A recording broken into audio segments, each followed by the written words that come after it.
El título de la ponencia es Manejo de la ansiedad en el contexto del COVID-19.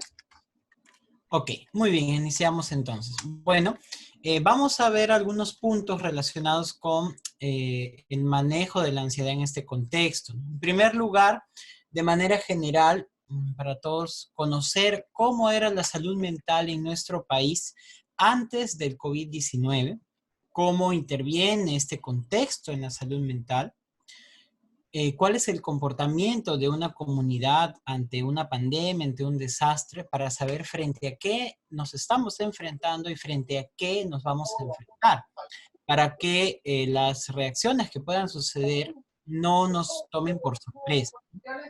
¿Cómo vamos a prevenir los problemas de salud mental y qué intervenciones se pueden hacer en estas personas que enfrentan este tipo de problemas? En primer lugar, ¿cómo era la salud mental en nuestro país antes del COVID-19?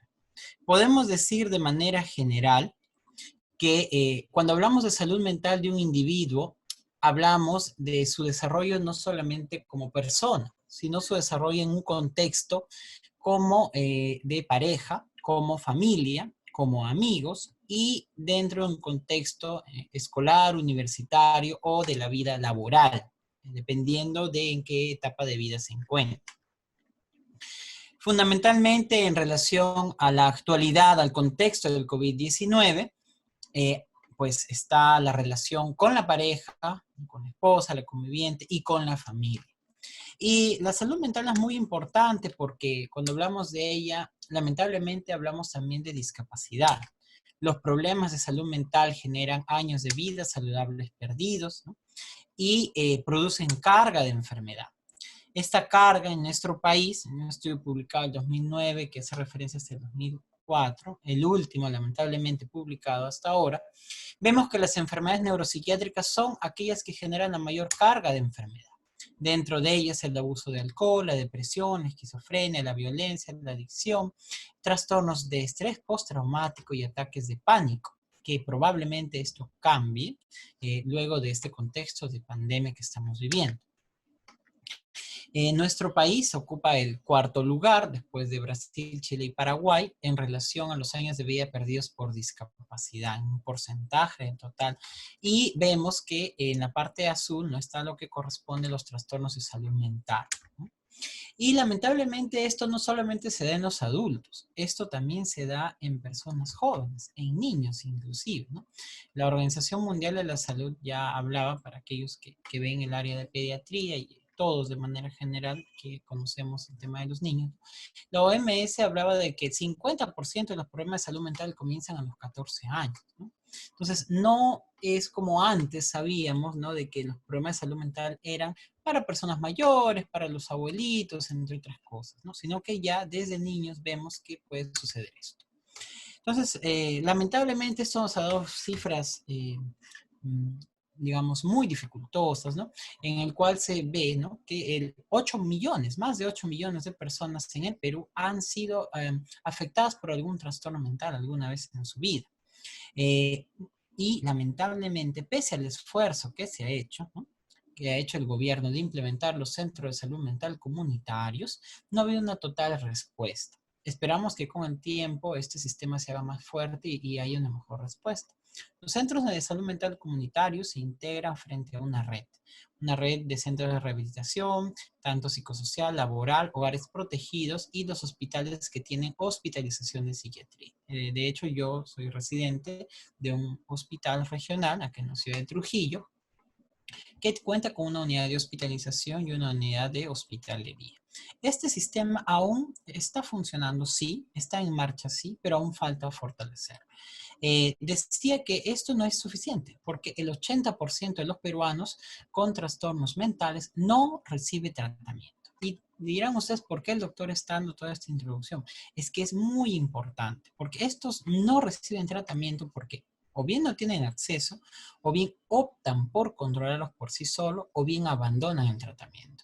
Y es estos pacientes que no reciben un tratamiento que van a ser los más vulnerables frente a los cambios y al estrés que se va a dar por esta pandemia. Trujillo, la ciudad donde yo vivo, y está por acá, si mal no recuerdo, no está Junín, ¿no? No está Junín, pero Trujillo, la ciudad, por ejemplo, donde yo vivo, ¿no? Tampoco no es ajena a ello, ¿no? Y las demás ciudades del Perú, Huaraz, ¿no? Lima, Iquitos, en diferentes áreas, Huancavelica, ¿no? Un poco más cercano ya a Huancayo, no son ajenas a ello. Y hay porcentajes de personas que han atravesado por algún problema de salud mental, ¿no? Esta estadística que les muestro ahora es de mi hospital, ¿no?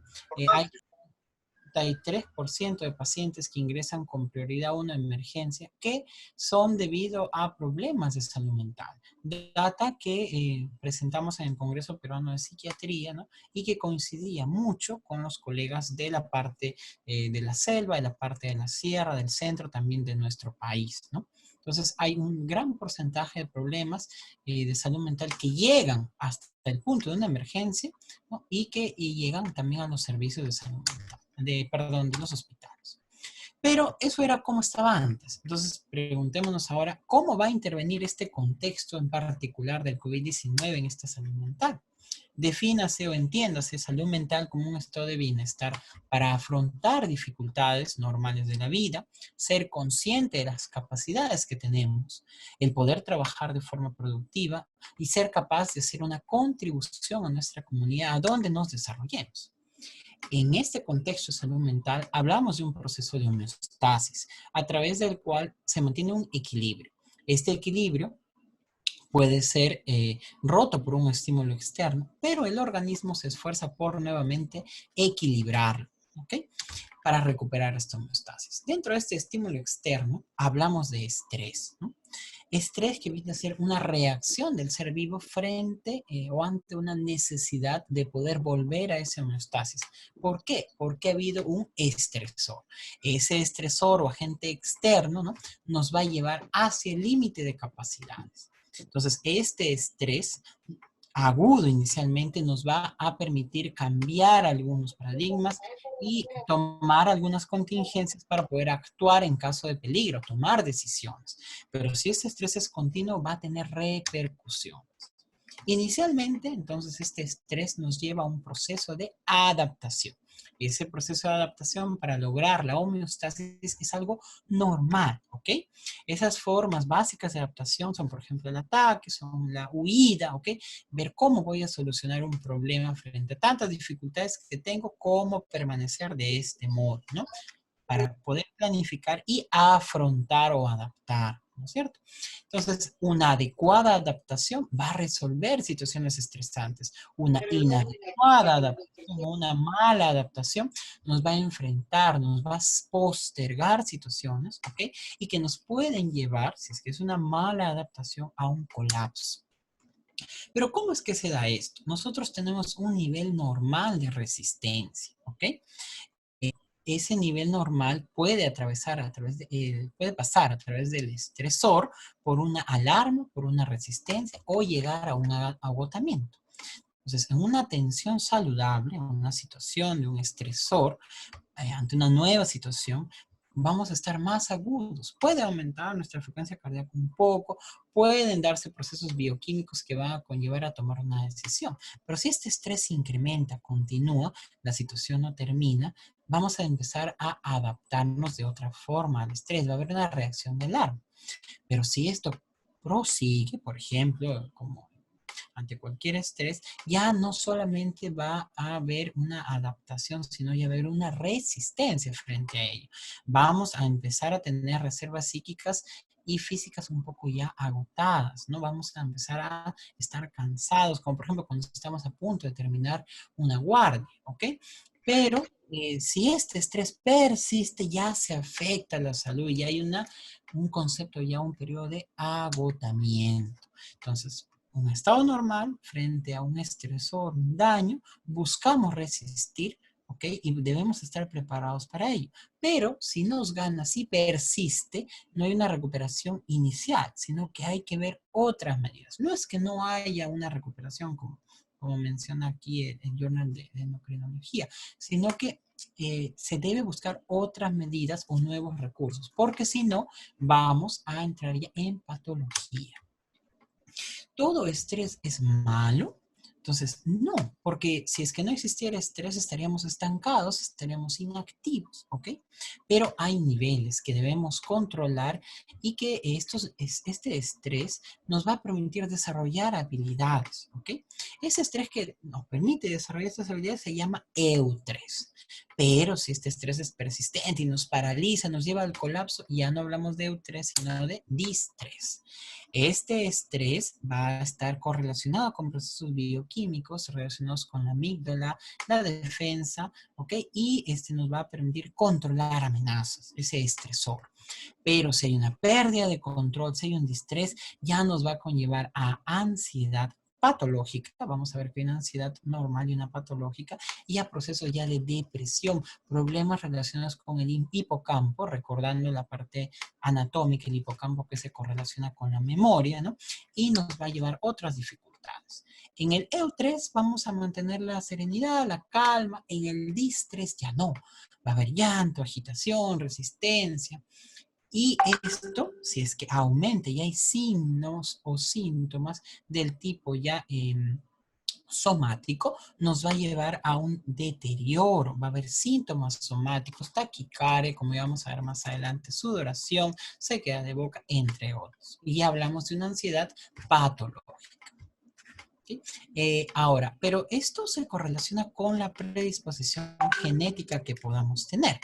La predisposición genética en relación a genes que podemos tener, experiencias tempranas y fenotipos que van a llevar a ciertos estados de vulnerabilidad y que van a llevar a cambios conductuales, ¿ok? O lesiones que puedan haber. Y esto es importante, ¿por qué? Porque este estrés va a originar problemas a nivel inmunológico, un aumento de citoquinas y por ello es que se ha correlacionado con otras enfermedades que no son psiquiátricas en sí, por ejemplo, como la diabetes, como por ejemplo el cáncer. Entonces, una persona que tiene estrés está más predispuesta a todos estos problemas, no solamente mentales, sino orgánicos. Ellos es muy importante tenerlo en consideración porque inclusive las personas que tienen este estrés van a estar más predispuestas a esta infección por COVID-19. Pero ahí no queda el estrés, sino que el estrés, la ansiedad nos puede conllevar puede ser tal este clima emocionalmente cargado que nos va a conllevar ya a un proceso no solo de problemas afectivos, sino también de problemas de psicosis. Esta es una hipótesis muy interesante publicada en 2017 en la revista peruana de neuropsiquiatría y correlacionada con el estudio de afrontamiento y estrés de Neusterlin, que nos puede vislumbrar un poco de cómo se puede dar la psicosis. Y aquí el estrés va a estar mencionado. De hecho, hay un estudio recientemente compartido de que el síndrome psicótico puede presentarse en pacientes con coronavirus, con COVID-19, y habría que tenerlo en consideración. Pero a su vez, no necesariamente teniendo coronavirus, pero sí estando en un estado de estrés, si tenemos características genéticas vulnerables, podemos llegar a la psicosis, inicialmente micropsicosis, pequeño tiempo, o luego un mayor tiempo. Pero, ¿qué factores de riesgo incrementan la vulnerabilidad frente a situaciones de epidemia? O sea, pues la exposición prolongada, experiencias traumáticas, la confrontación con aspectos éticos muy importante en relación a los colegas que hacen área de salud, ¿no? Médicos, enfermeras, químico farmacéutico, entre otros. ¿Qué aspectos éticos estoy yo conllevando? De repente tengo que decidir si voy a este paciente, le doy el tratamiento, no hay camas, ¿qué puedo hacer? ¿Ok? Son situaciones de estrés. Condiciones de vida desfavorables también que pueden afectar la vulnerabilidad. Y hablamos de una vulnerabilidad frente a los desastres, a las pandemias previa, de acuerdo a la edad, la cultura, en qué condición social estamos, dependiente también del desastre, esta vulnerabilidad, pues la duración, la gravedad, la exposición, no va a ser el mismo estrés que yo tenga el coronavirus o que un familiar mío se muera de coronavirus que tenga un vecino que se murió por coronavirus. nosotros, ¿ok? Y el post, es decir, pasó el coronavirus, pasó, ya nos recuperamos, pero ¿qué consecuencias trajo en mí? Eso me va a hacer vulnerable. Recientemente, la Asociación Psiquiátrica Americana, ¿no?, ha publicado, ha hecho una revisión, ¿no? Agradezco al doctor Nizama, que es miembro de la Asociación Psiquiátrica Americana y me ha permitido dar algunas información de ellos, ¿no? Ellos mencionaban la pandemia, ¿no? ¿Qué impactos tiene? Hay miedo, hay incertidumbre, hay una percepción alterada del riesgo, ¿no? Va a haber desinformación, ¿no? Va a haber, vamos a concebir a este agente invisible como poderoso, ¿no? Va a haber retrasos en la detección, vamos a tener que estar aislados y pueden aparecer síntomas médicamente inexplicables, ¿ok? Estos síntomas pueden llevarnos a reacciones de distrés, cambios en el sueño, irritabilidad, a problemas psiquiátricos netamente como depresión, trastorno por estrés postraumático, ansiedad, y a problemas relacionados con el comportamiento. Si algunos empezaban y tomaban poco, ahora de repente no hay ley seca, entonces están tomando solos, ya no en grupo, ¿no? Problemas de violencia, entre otros. Y esto va a estar correlacionado con la capacidad de adaptación, la resiliencia que vamos a tener, ¿no? La doctora Vanessa Herrera en una exposición hace unos días mencionaba, ¿no? De que ellos a nivel de salud mental del Ministerio de Salud, ¿no?, proponían o habían visto de una manera rápida, ¿no?, que se había encontrado en la población peruana, ¿no? Riesgo de descuido en nuestro autocuidado, incertidumbre frente al COVID-19, un estado de hiperalerta, preocupación, mayor estrés y un aumento en el consumo de sustancias psicoactivas. Entonces, hablamos que estamos frente a una crisis porque es una situación que está organizada, que estamos luchando. El Colegio Médico, el Ministerio de Salud están haciendo lo posible, pero es inestable y está sujeta a una evolución. Entonces, estamos en una crisis. ¿Esta crisis nos puede conllevar a miedo? Sí, el miedo es una emoción normal, es una emoción básica. No tenemos por qué tenerle miedo al miedo, porque va a buscar reorganizar nuestro ambiente para sobrevivir. Pero hay que tener cuidado porque podemos llegar al pánico, que ya no es un miedo adecuado, es inapropiado, es desproporcionado, es mal adaptativo, puede correlacionarse con la angustia y que es contagioso, lo podemos transmitir, no como una infección, pero sí transmitir nuestras emociones a otras personas. ¿Okay? Entonces, frente a este desastre, esta pandemia, ¿cuál es el comportamiento que tiene o esperamos que pueda tener la comunidad frente a ello? Va a haber grados de afectación. No va a ser lo mismo, decía, un sobreviviente, una persona expuesta, una persona evacuada, una persona que ha perdido, una persona afectada por el coronavirus. Y vemos que es importantísimo el tema de salud mental. ¿Por qué? Porque si bien vemos en la parte, en la línea roja, va a haber personas que no les va a afectar tanto, que no van a tener tanta necesidad de recurrir al servicio de salud mental. Pero vamos a ver que aquellos que recurren recuperan más rápido la sintomatología. ¿Se dan cuenta acá? En el seguimiento vemos, se recuperan, pero algunos los síntomas aún los mantienen hasta cierto punto. En cambio, los que reciben tratamiento, por ejemplo, de apoyo o soporte emocional, lo recuperan más rápido.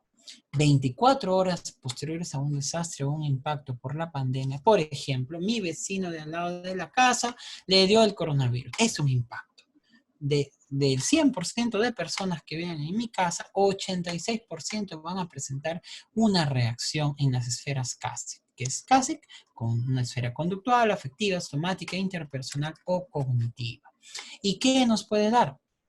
Un aislamiento, una hiperactividad, ya no quiero comer, me siento rebasado, mejor me aíslo, estoy irritable, me da taquicardia, palpitación, no quiero hablar con los demás, mejor me aíslo, ¿no? Pero no quiero aislarme, ya desconfío de los demás, vienes de la calle, no puedes entrar, váyate rápidamente, ni siquiera quiero verte, si sea a varios metros de distancia, o lo peor, problemas en toma de decisiones, en áreas cognitivas, que eso es muy fundamental, porque muchos estamos en teletrabajo o están en teletrabajo y tienen que tomar decisiones, aún así desde su casa, y eso les puede afectar. Entonces vamos a ver cómo lo podemos enfrentar.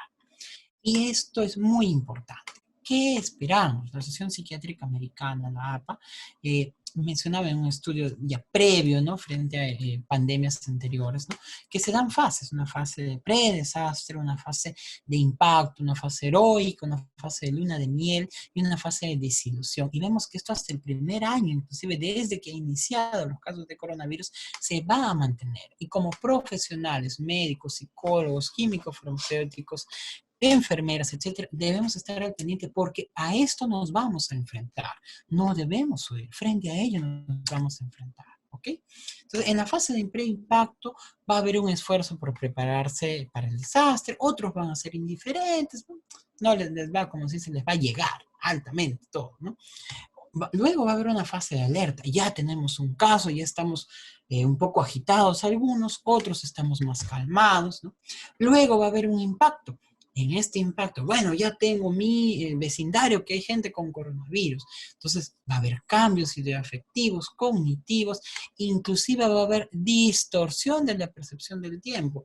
Yo estoy en casa, ya no sé qué día estoy hoy día, todos los días son iguales para mí, me siento como que hay, lo de ayer igual, hoy día otra vez lo voy a hacer, la rutina, entre otras cosas. Vamos a cambiar y vamos a distorsionar el tiempo. Posteriormente viene una fase heroica, ¿no? Vamos a tratar de sobrevivir, vamos a ver cómo podemos mejorar, vamos a ayudar, vamos a donar, un poquito irritables por ahí, vamos a ir agotándonos, ¿no? Pero pasamos a una fase luna de miel en la cual hay esperanza, ¿no? Entonces vemos que ha habido experiencias exitosas, vemos júbilo, alegría, salimos, aplaudimos, entre otras cosas, ¿no?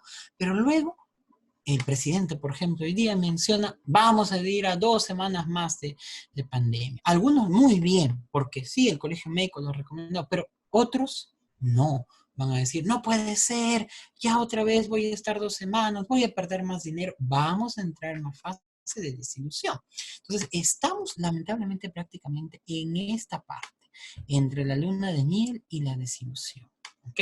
Y esto va a continuar y van a haber eventos desencadenantes, puede haber falta de recursos, pérdida de confianza, ¿ok? Y eso vamos a tener que ir afrontándolo hasta que podamos reconstruir. ¿De quién va a depender esta respuesta? ¿Por qué en algunos va a ser diferente que otros? Porque va a haber una vulnerabilidad previa que ya les había explicado. Y esto va a ser diferente en personas que tienen contactos con COVID-19 o en personas que tienen el COVID-19. Esta fase de amenaza, alerta, esta fase de distribución va a ser mayor a la fase, y la fase de recuperación va a ser totalmente diferente. ¿Okay? Entonces, frente a ello, ¿qué vamos a hacer? ¿Qué podemos hacer nosotros? ¿Cómo podemos prevenir? De manera general, la Organización Mundial de la Salud, a través de su guía NHK, de la guía de intervención humanitaria, ¿no? Propone, ¿no? De que a través de los servicios clínicos podamos apoyarnos en servicios psicosociales focalizados de la comunidad, ¿no? Y en consideraciones básicas y servicios básicos. En la medida en que el país está tratando de responder y tiene estos servicios básicos, la parte clínica se apoya en ello para poder enfrentar estos problemas de salud mental. Entonces, de forma práctica, ¿qué podemos hacer? En primer lugar, buscar información únicamente de fuentes confiables. Medidas prácticas, cosas concretas nos están diciendo, ¿no? Para poder protegernos, para poder tener cuidado, ¿no? No salir, quédate en casa, ¿no? Pero si vamos a estar todo el día mirando en Facebook, vamos a ver informaciones que tal vez no son las más adecuadas, como por ejemplo de aquella niña que dijo que ya se iba a acabar el mundo tal día, y todos lo compartieron y todos se quedaron en su casa. Bien por quedarse en su casa, pero mal por generar ese estrés y por compartir ese estrés, ¿ok? Entonces, no podemos estar pendientes de las noticias falsas que puedan circular. ¿Por qué? Porque si bien las noticias van a dar una transmisión oportuna y precisa, si son adecuadas, puede también, así como mejora ello, mejorar la transmisión del miedo y de la angustia que podemos presentar. Otra parte muy importante y en especial, veo en el grupo colegas de trabajadores de salud, vamos a tener que tener en cuenta el tema del sueño. ¿Por qué es importante? La higiene del sueño, ¿en qué consiste? Es dormir lo suficiente, ¿ok? y tener en cuenta algunas recomendaciones, ¿no? La cama se usa solo para dormir y para tener relaciones sexuales. No consultes con tu almohada, porque la almohada no te va a contestar, ¿ok? Consulta y piensa tú, sí, pero no consultes con la almohada. La siesta que debe ser de menos de 20 minutos. Siesta, entiéndase como el momento de la sobremesa. No es ir de acostarse con el estómago lleno, ¿ok? Si no, eso no, de repente nos vamos a quedar dormidos mucho más tiempo. Es sentarse, tal vez en un sillón, conversar o en la silla con nuestros familiares y conversar de nuestras dudas y nuestras inquietudes, en especial en el almuerzo, ¿no? Evitar las pantallas. Entre 30 minutos y 2 horas antes de dormir debemos evitar el celular, debemos evitar la computadora en la medida de lo posible.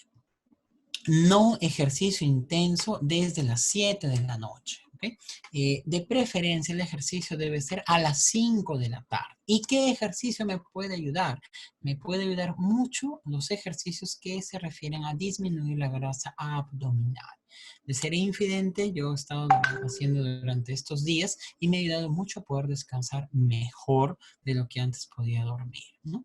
En especial a las 5 de la tarde. ¿Y qué ejercicio? Los abdominales de pie o los abdominales clásicos, ¿no? Algunos que les cuesta más, los abdominales de pie ayudan mucho en el tema del sueño. ¿Ok? Lo pueden ubicar a través de YouTube, por ejemplo, ¿no? Y lo pueden realizar en casa. Evitar bebidas excitantes. Quiere decir, por ejemplo, evitar en la noche el café. ¿Ok? Podemos tomar un agua tibia, podemos tomar una leche tibia, ¿no? Actividades relajantes, una ducha de agua tibia, por ejemplo, ¿ok? Algo que nos pueda relajar. Si vamos a dormir, debemos tener un entorno adecuado. Eso quiere decir que la luz debe estar apagada de toda nuestra habitación, las persianas cerradas, la música en silencio absoluto para poder descansar. Hacer una rutina, levantarse y acostarse a la misma hora y tener nuestras rituales o rutinas nocturnas. Si nosotros siempre vamos a cepillarnos o leemos algún capítulo de un libro antes de dormir, entonces en el momento en el que hoy día nosotros vayamos y nos cepillemos, nuestro hipocampo se va a activar y nuestra memoria va a pasar hacia la corteza y va a decir, ¿saben que ya? ¿Sabes qué, cerebro? Es hora de dormir. Y la cena que debe ser lo más ligera posible en la noche. Participar regularmente de ejercicios, ya dijimos durante cuánto tiempo, y hasta las 7 de la noche, de preferencia, ¿ok? Y esto va a ayudar a regular nuestro apetito, a regular el sueño, va a ayudarnos en la memoria, el aprendizaje, ¿ok? Y nos va a proveer endorfinas, las endorfinas que nos ayudan a sentirnos felices y alegres y eufóricos. Comer de manera balanceada, no olvidemos en la noche evitar la comida copiosa. En el día, si es que no tenemos la oportunidad, tenemos bastante que comer, ¿ok? Que sea de forma bien cocida, bien preparada y podemos dividirlo en la comida. ¿Okay? Evitar el tabaco, el alcohol y las drogas, en especial el vapeo. El vapeo se ha correlacionado mucho con el COVID-19. Relajarte, practicar una respiración profunda, ya les voy a enseñar pronto, ¿no? Yoga, darte un baño de espuma, como ya les dije. Cuidar tu mente. ¿Cómo reducir este desencadenante de estrés? Mantener una rutina, mantenerte ocupado, concentrarte en cosas positivas. Si eres creyente, usar tus valores o tu vida espiritual como apoyo. Conectarte es muy importante, una videollamada con tus familiares para que te sientas con ese soporte de ellos, aunque no estén físicamente contigo, lo están a través de esta conexión. Comentar tus dudas, tus dificultades también. Hacer un horario, por ejemplo, los chicos, ¿no? Un horario, levantarse, ir al colegio a través de, bueno, ir al colegio me refiero a través de forma virtual, ¿no? Una merienda, una limpieza, una actividad de ocio, una actividad física, ¿ok? A las 4 de la tarde, previo a las 5, una cena, un juego en familia, entre otros. ¿Esto qué nos va a llevar? Nos va a llevar a que salgamos de esta zona de indiferencia, ¿no? Salgamos de esta zona de miedo a aprender, a cómo yo puedo controlarlo y a crecer, a cómo yo puedo ser tolerante, flexible, paciente, ¿ok? Y enfrentar esta dificultad. ¿Qué hacemos en particular con los niños? Con los niños, además de darle la información precisa de en qué consiste el COVID, es decirle o explicarle a ellos de que ellos tienen el poder en sus manos, ¿ok? Muchos niños aún están, de acuerdo a la edad, en un periodo de fantasía. Entonces, así como existe el Superman que tiene poderes mágicos, superpoderes tú también los tienes, pequeño. Tú, niño, también los tienes, o hijo, tú también los tienes, y el poder está en tus manos. Si tú te lavas las manos, vamos a poder enfrentar bien a este coronavirus. Y en particular en los trabajadores de salud, ya que he visto que en este grupo hay varios trabajadores, ¿qué podemos hacer? Lo que podemos hacer es, uno, cuando salimos de un turno, conversar de cómo nos fue el turno, de qué dudas teníamos, no quedarnos con la interrogante, conversar con nuestros colegas, tener muy en cuenta el sueño. Si salimos de una guardia, ir y acostarnos inmediatamente luego de tomar nuestro desayuno, por ejemplo, ¿no? Y si es que hay necesidad de salir, salir con lentes de sol, ¿ok? Para que el cerebro, a través de del hipocampo, no identifique que vamos a dormir. ¿Okay? Muy bien. Luego, si es que hay alguna pregunta, podré contestar, ¿no? Entonces, ¿qué intervenciones en salud mental se pueden hacer si a pesar de esta prevención ya no se pudo, ya tuve un problema de salud mental, ¿no? En primer lugar, la Organización Mundial de la Salud de manera general recomienda, cuando tengamos un primer contacto, aunque yo no sea psiquiatra, no sea psicólogo, de repente soy enfermera, soy médico, soy estudiante de medicina, ¿no? ¿Okay? Y me llaman. Entonces, primero, minimiza las distracciones. Decir, te escucho. ¿Me escuchas? Sí, te escucho, ¿no? Darle información concreta, simple. Si te dice, por favor, lo que te he contado, no le digas, no te preocupes, ¿no?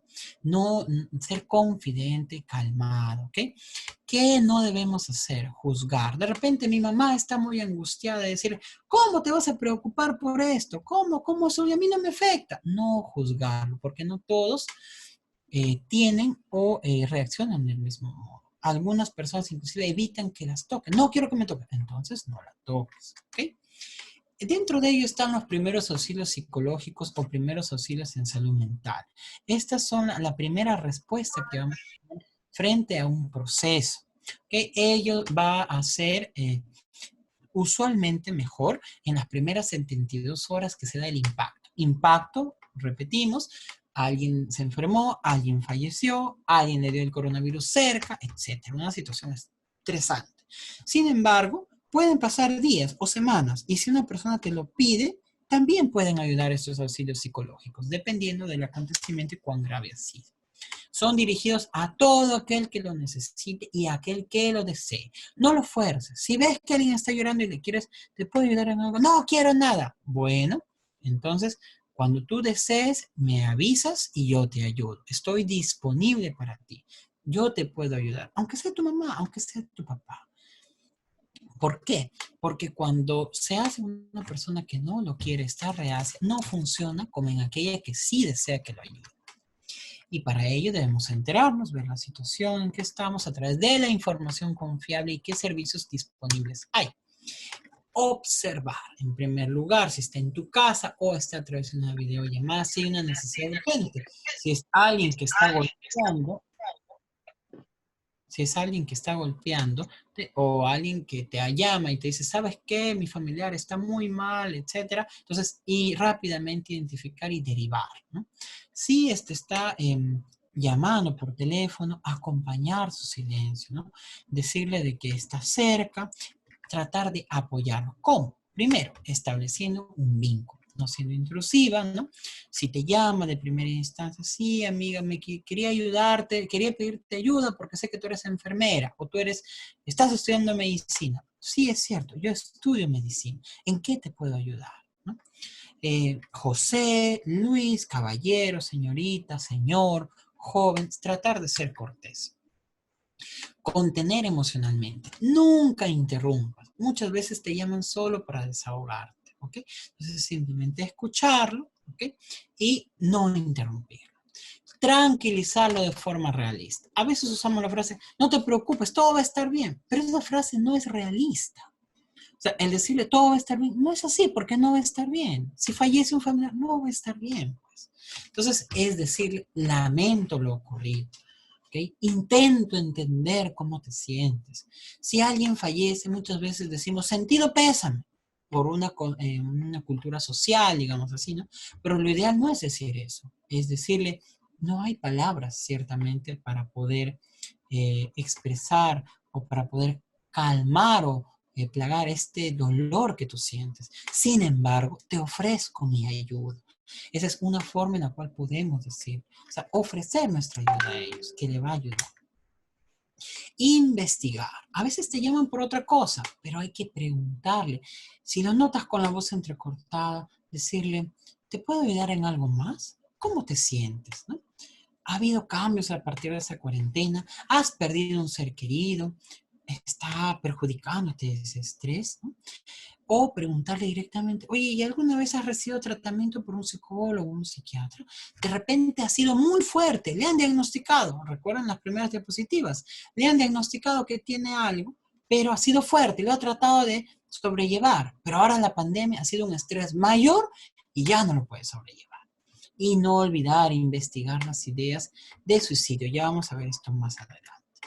Conectar. Conectar con la red de apoyo y conectar con sí mismo.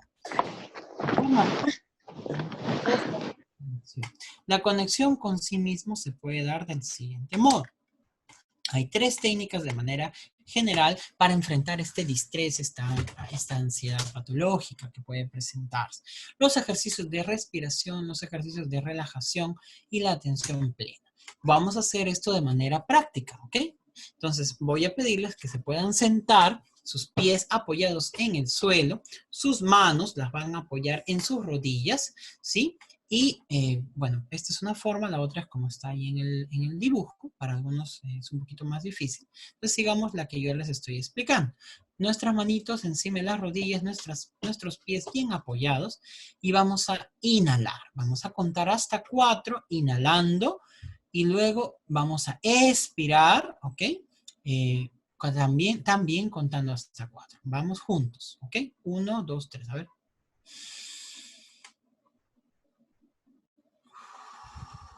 No olviden contar hasta 4. Entonces, inhalamos. 1, 2, 3, 4. Exhalamos. 1, 2, 3, 4. ¿Ok? Este ejercicio lo puedes repetir. De preferencia en un ambiente sin ruido, con poca luz.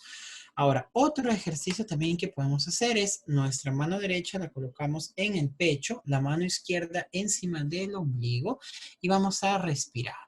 Nuevamente, hasta 4 contamos. Y exhalamos también hasta 4. ¿Ok?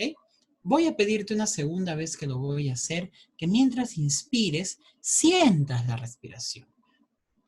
Sientas cómo se da esta respiración.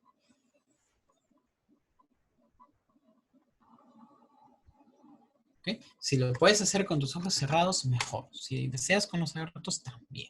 ¿Okay? Estos ejercicios nos pueden ayudar. Lo podemos hacer en series, ¿no? Durante 5 o 20 minutos hasta 3 veces al día. O cuando tienes una crisis, cuando sales del hospital, cuando de repente te sucedió que tu mamá se alteró, cuando de repente algo te perjudicó, lo puedes hacer.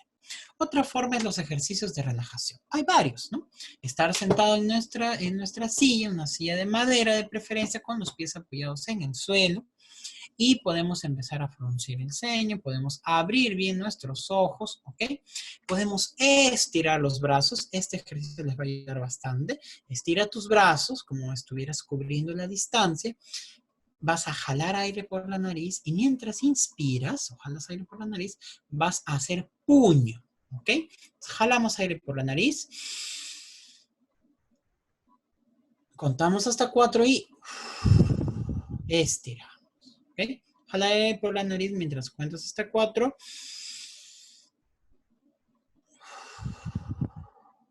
Y expiras, ¿ok?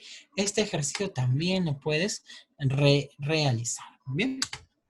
Y la atención plena, que sí, tal vez requiere un poco más de entrenamiento ya, en el cual nosotros en un ambiente adecuado, con poca luz, con silencio, o por ejemplo, cuando en la mañana despiertas, ¿no? Y abres la luz, abres la persiana o abres tu ventana, dejas que la luz entre, puedes meditar, y sentir tu respiración y pensar en positivo y atender a esa ruido, a esa naturaleza que está contigo también. ¿Ok? Muy bien. Pero ¿qué pasa si, bueno, tal vez no me funciona con eso? Tener una red social de apoyo. En Trujillo se ha dado esto de acá, hay unos números telefónicos en la ciudad de Huancayo. En la ciudad de Huancayo hay también centros de salud mental y comunitarios, están aquí las direcciones, ¿no? Hay en total 7 centros, si mal no he podido investigar, ¿no? Gracias. Comprobar que el paciente entendió el mensaje. Es muy importante en salud mental, en psiquiatría, en psicología, que el paciente entienda lo que le estamos diciendo. Tal vez en otras áreas no, pero en psicología, en psiquiatría, en salud mental, sí. ¿Qué vas a hacer? Bueno, ahorita lo primordial es que mi mamá está muy angustiada. ¿Tengo el número del centro comunitario? Sí. Entonces voy a llamarlo y voy a ayudarle con los ejercicios de relajación. Pero ¿qué pasa si una persona está muy alterada, muy agitada, ¿no? Es importante desarrollar acciones ya no solo de forma no presencial, sino tal vez ya requiere un manejo presencial o especializado. ¿Cuándo? Cuando presente ideación suicida, ideas delirantes, alucinaciones, escuche voces, piense que los demás están contra de él, o una crisis de pánico muy sostenida que no la puede recuperar de esta forma. Ante ello ya estamos ante una emergencia, ¿no? Una emergencia es una condición que pone en peligro la vida de la persona, ¿ok? O de otros y que requiere atención inmediata. En salud mental tenemos emergencias como el suicidio frustro, el intento de suicidio, la crisis de agitación psicomotriz o la crisis de ansiedad que ya no remite. Entonces es importante que en este contexto de COVID-19 veamos que lo principal aquí va a ser lo más frecuente, la crisis de ansiedad. Dentro de esta crisis de ansiedad, esto se puede manifestar como una reacción a estrés agudo. Ya no va a ser explicado por algún otro trastorno mental, ¿no? Y se va a caracterizar porque está expuesto a la persona a un evento estresante. Mi vecino salió con coronavirus, estoy estresado, ya no quiero salir de mi casa. Eso es una reacción a estrés agudo, que se va a caracterizar por que ya no, de repente quiero salir a la casa, a la calle, ni siquiera al balcón, ni siquiera de mi cuarto, por ejemplo. Voy a estar irritable, voy a estar muy triste, desesperanzado y puedo presentar síntomas como palpitaciones, sudoración, sequedad de boca, dificultad para respirar, problemas del estado mental, sensación de mareo, sofocos, escalofríos, otros síntomas no específicos como dificultad para concentrarte, tener la mente en blanco, entre otros. Son muchos, son 22, pero se dan después de que he tenido esta situación estresante. Puede haber también ataques de pánico. Recordemos, la situación estresante está ahí deambulando, está perenne, porque todos estamos expuestos y de repente, de forma repentina, sin ningún evento previo, empiezo yo a presentar una angustia fuerte, sentir que me falta el aire, tengo miedo a morir. Eso es un ataque de pánico. Allí puedo darle el tratamiento psicoterapéutico conforme ya les he explicado las primeras medidas de auxilio psicológico, primeros auxilios psicológicos o de salud mental, pero sí es necesario derivarlo a un profesional para que le pueda indicar, porque a veces es necesario darle una benzodiazepina sublingual, por ejemplo, y tiene que ser alguien que lo deba prescribir. No abusar de ello, porque si es repetitivo, las benzodiazepinas pueden tener problemas de dependencia. Ahora, por último, para ir ya terminando, vemos lo que es el trauma. El trauma es una herida, ¿no? Una herida significa herida, ¿no? Y hace referencia a una experiencia que puede dejar una huella. Hay contextos pretraumáticos que pueden presentarse, ¿no? Y en este contexto epidemiológico es muy probable que se presente. Este trauma ya no solamente va a durar un periodo de tiempo de 72 horas, sino que esto puede persistir esta fase de crisis hasta 4 o 6 semanas o hasta un mes o a un año inclusive. ¿Ok? Entonces, y ya hablamos de un trastorno por estrés postraumático. ¿Ok? Eso puede ser muy importante de tenerlo en cuenta, sobre todo en trabajadores de salud, en estudiantes de medicina, que van a regresar posteriormente. Entonces, si recuerdas ese proceso, si está en tu mente, si tienes reviviscencias, le llamamos, o recuerdos que están presentes, entonces, ¿qué puede ocasionar? puede ocasionar un daño.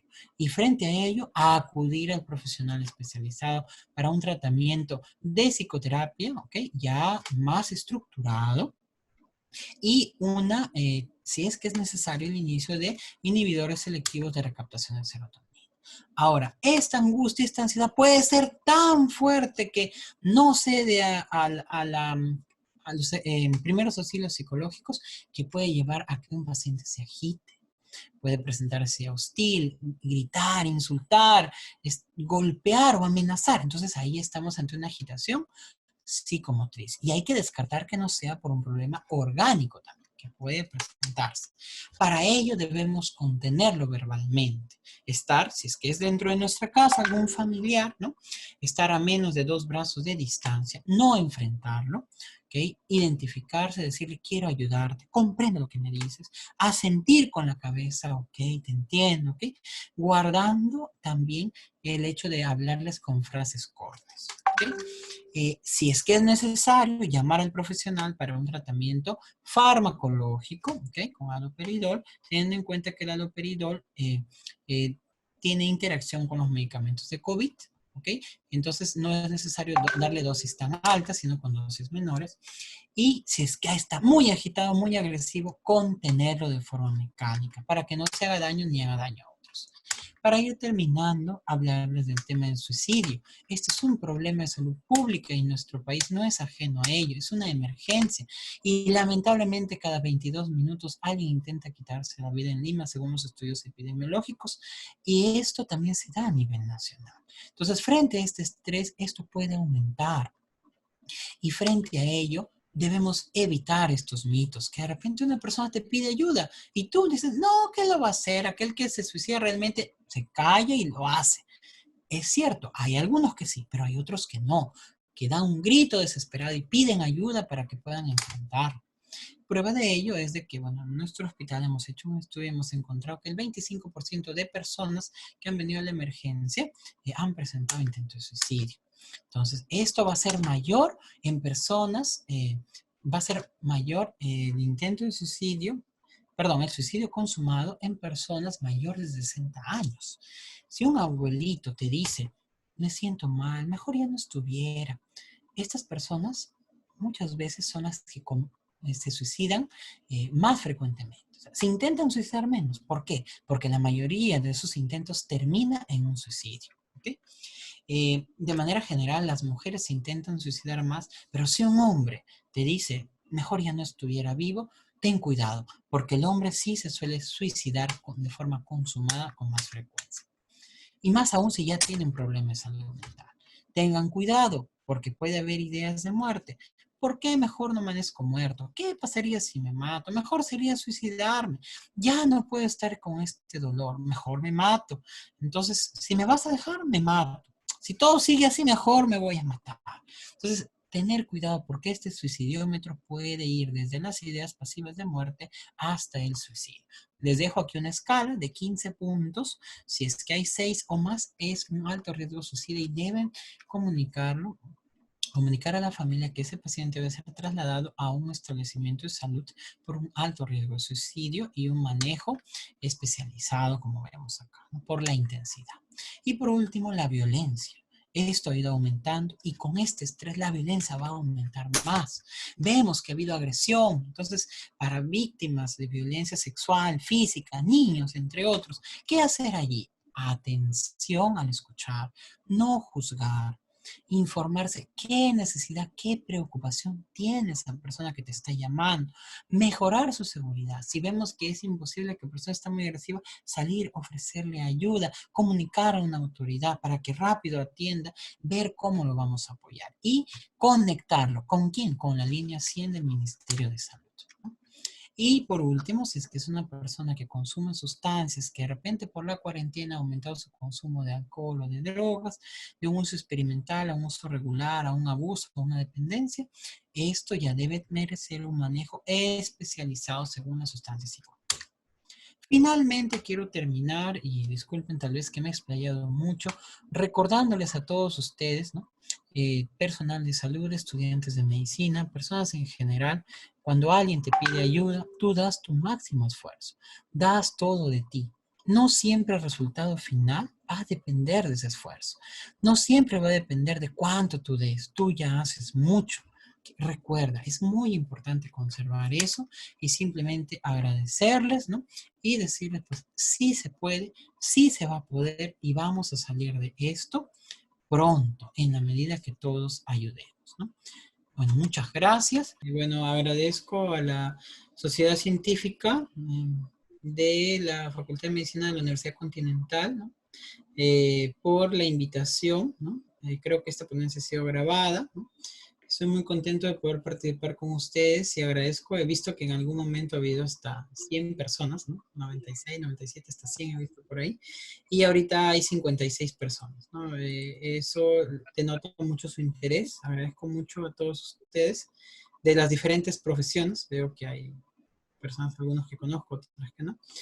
Colegas también. Y bueno, espero que esto les haya sido de ayuda. Cualquier cosa estoy para poder servirlo. Supongo que la sociedad va a compartir la ponencia para que ustedes lo puedan realizar o verificar, ¿no?